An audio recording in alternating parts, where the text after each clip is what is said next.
குருநாதர் சிது ஐயரை வணங்குகிறேன். குருநாதர் ஆதித்ய குருஜி அவர்களை வணங்குகிறேன். ஆன்மீக அன்பர்கள் அனைவருக்கும் ஜோதிட ரத்னா செல்வம். இப்பொழுது பங்குனி மாத ராசி பலன்களை பற்றி பார்க்க போகிறோம். இப்பொழுது ரிஷப ராசிக்கான பங்குனி மாத பலன்களை பற்றி பார்க்கலாம்.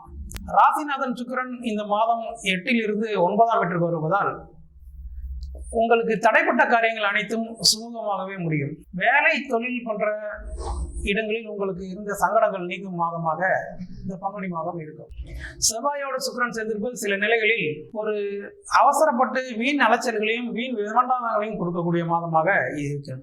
புதிதாக தொழில் தொடங்க வேண்டும் என்று நினைக்கக்கூடியவர்கள் இந்த மாதத்தில் தாராளமாக தொடங்கலாம்.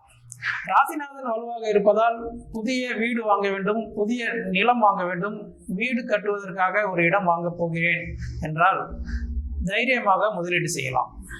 ராசிக்கு 12 குரு இருப்பதால் சுப காரியங்கள் சுப நிகழ்ச்சிகள் வீட்டில் நடந்தேறி மகிழ்வீர்கள். கணவன் மனைவி இடையே ஒற்றுமைகள் இருக்கும்.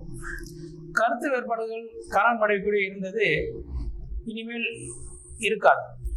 தேர்வு எழுதக்கூடிய மாணவர்கள் கடினமாக படித்து நல்ல மதிப்பெண்கள் பெறுவீர்கள். வித்யாகாரகன் புதன் வலுவாக இருப்பதாலும் சூரியனுடன் சேர்ந்திருப்பதாலும் நல்ல ஒரு மதிப்பெண்களை நீங்கள் பெறுவீர்கள். மொத்தத்தில் இந்த பங்குனி மாதம் ரிஷபராசிக்கு ஒரு நல்ல மாதமாகவே இருக்கும்.